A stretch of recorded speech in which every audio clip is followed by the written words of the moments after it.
Rumours circulated in Jeddah that Renault boss Luca De Meo, who arrived with a minibus full of Renault executives, is dissatisfied with Alpine's progress because the plan to conquer the world is proving more difficult than he anticipated. And this has resulted in rumours going around that Alpine might be for sale. And we all know who is looking to butt a F1 team at the moment. He now must determine what to do. Some believe he may just sell the Enstone plant and use the proceeds to invest in the motorsport engine business, rather than attempting to bring the British and French together. Renault has done this before and was quite successful with Red Bull Racing as its representation. There are a lot of investors who are anxious to get into Formula One right now, and it's possible that a transaction might include Alpine branding, but without the bother of running the team. This might allow Michael Andretti gain an entry and compete from 2025 to 2027, before the Cadillac power units arrive in 2028. Alpine has clearly begun the year on the defence. The A524 has various shortcomings and so far does not excel in any one area. Despite placing 4th in 2022, ahead of McLaren and Aston Martin, their next 2 seasons under these restrictions might be extremely difficult. Although body language is not a foolproof technique to assess team performance, Alpine F1's vocal and non-verbal communication was tough to overlook. Esteban Ocon and Pierre Gasly spent much of their pre-season moderating expectations, which was consistent with top management. Speaking with senior people, former technical director Matt Harmon underlined the A524's potential for growth. According to the British engineer, the team's priority this winter was on developing a platform that might be improved in 2024. However, Harmon's departure was only announced a few weeks later. This clearly does not speak well for Alpine's current and projected performance in 2024. Furthermore, Team Enstone only has a limited amount of time to fix their mistake. Even without a budget constraint, Alpine's Formula One spending has never been equivalent to that of other major manufacturers like Ferrari and Mercedes. With a strict spending limit in place, it is unlikely that Bruno Famin's side will be able to overcome their current deficit. Alpine's situation is particularly tenuous, given that they have actually declined over the previous 12 months. This applies to both relative and absolute performance. The A524 has been slower than the A523 in the first few race weekends of the season. Unsurprisingly, this pushes Ocon and Gasly to the rear of the field. While it is often essential to take one step back to make many steps ahead, there is little evidence that Alpine will make a significant jump. After all, at the start of the following season, the focus will be shifting to the new 2026 regulations. As a result, any weaknesses over the winter break and this year are likely to carry over into the following season. This presents a grim picture of the Renault-backed team's chances in the near future. Mid-season updates are not expected anytime soon, as Alpine is still learning about its largely new platform.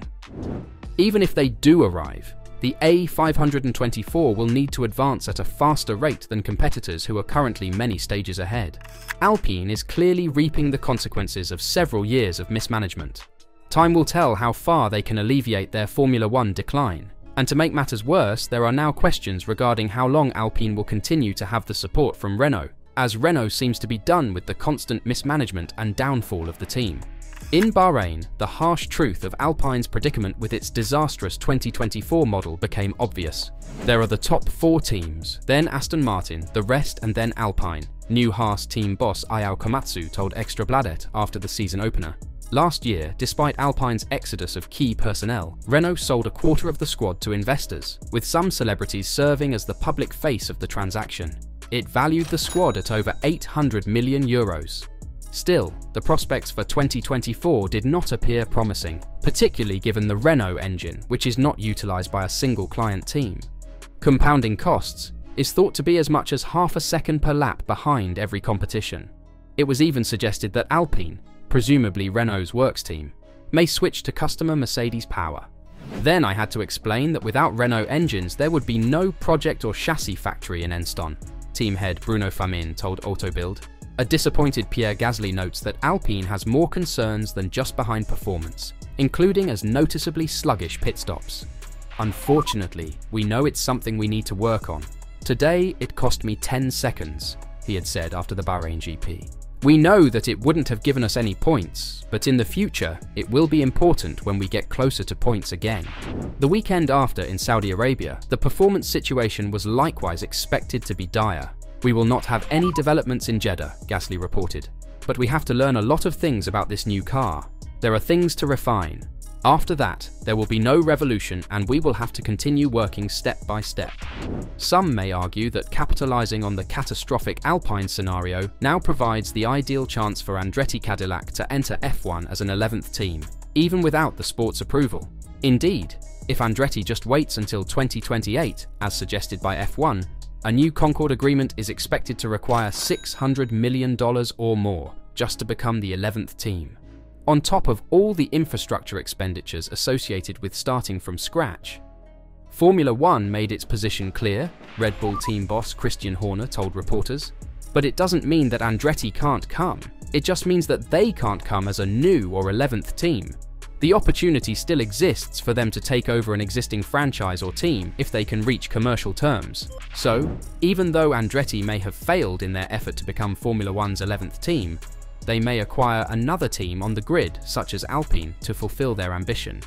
Despite having their application to join the grid denied in February, the American company has employed hundreds of people and even reached agreements with Renault and General Motors on power unit contracts. Andretti Cadillac even responded to Formula One, stating that they will continue to work on their highly competitive vehicle and engine. Andretti Cadillac has received the information Formula One Management Limited has shared and strongly disagrees with its content, they said. However, Ed Straw revealed what he knows about those contracts with the French manufacturer. Mario Andretti said 6 months ago that his son Michael might acquire an existing Formula One team, such as Alpine, to get on the grid. However, for now it is looking a bit unlikely that they will take over the French squad. Renault is unlikely to sell up after a couple of disastrous races. And while they are going to struggle for the foreseeable future, things may improve in the coming months. Straw commented on the Andretti scenario, saying, "What would the Alpine season look like for Renault's corporate leaders to consider offers from Andretti or others to sell the team?" Unquote. Well, I feel like the point where Renault might lose patience would be if 2026 doesn't start well, because now it's all of course looking to then when there's another opportunity 2 years down the line when there's a new power unit, etc. When that turns out to underdeliver, that's the point when they might do it. As I understand it, Andretti aren't very interested in Alpine, and I don't think their poor start would have helped that particular desire.